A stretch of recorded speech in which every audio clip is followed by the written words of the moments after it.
Imagine this. You're a young man feeling empty inside. You try a few non-denominational churches. You meet great people, but something feels missing, like there's a hole. Then you walk into a Catholic community and you feel a difference, not in the music, not in the building, but in the fathers. In one place, it feels like the dads are trying to be young and cool. In the other, the dads are striving to be real men. And that's no accident. It's a huge clue about what an entire generation is actually craving right now, and why so many are turning toward tradition, authority, and higher demands. Let's be honest. A lot has been said about young people returning to faith.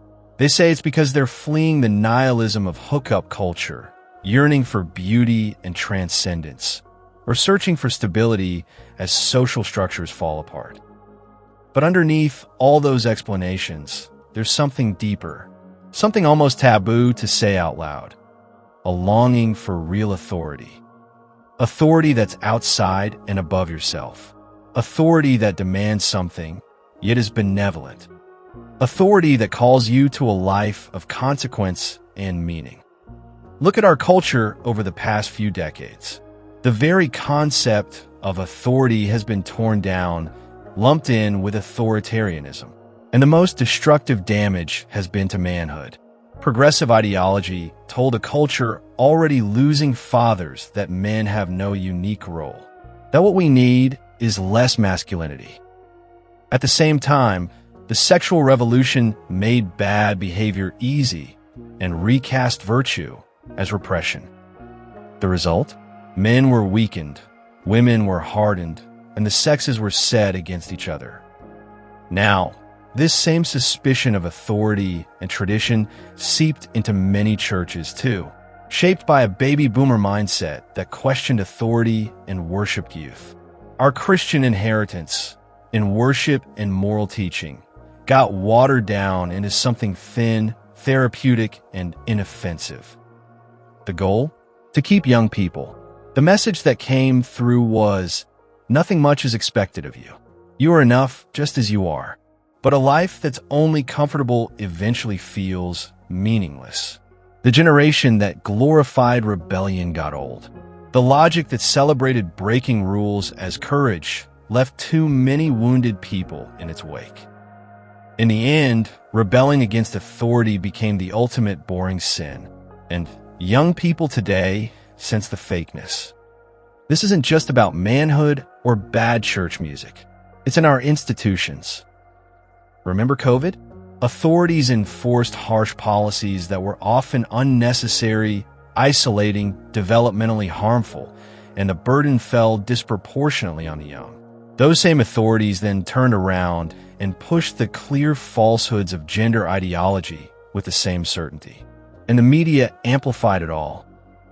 Look at patriotism, love for your country, which is an extension of love for your family, got recoded as an embarrassing naivety.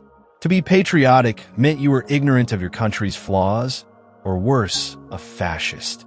Instead, elites promoted globalism, opening borders while ignoring the very real dangers that put their own citizens, especially women and kids, at risk. And at home, parenting philosophies like gentle parenting further eroded a child's first experience of authority. Parents became managers of their kids' emotions. Formation was replaced with low expectations, sending a subtle message: you can't handle real struggle. What we're seeing now is the collapse of the fake authority figures. The absence of real authority left behind a sterile legacy of nothingness. That's why things like Exodus 90, with its focus on sacrifice and discipline, are so appealing. It explains the data showing more young men engaging with church. They've seen too much chaos and corruption to want a faith that just pats them on the head. The church, especially in its more reverent forms, offers a counterculture. It speaks a strange, yet deeply resonant language. The language of mystery, sacrifice, and transformation. The language of challenge. So our task now isn't to make things easier or cooler. Our task is to deepen and guide this momentum. New converts need community. Young men need to see strong, virtuous, holy examples of masculinity. That mentorship can happen formally or just through the natural wisdom share between friends. Sure, new zeal can be misguided. There will always be extreme examples that critics use to dismiss the whole movement. But we shouldn't, because what these young people want is exactly what their Father wants to give them: the richness of the faith and the call to steward this inheritance and pass it on. An inheritance that was never ours to waste and no one else's to take away. What do you think? In a world that offers endless freedom but leaves us feeling empty, could it be that challenge and demand are actually the path to real meaning? Share your thoughts below.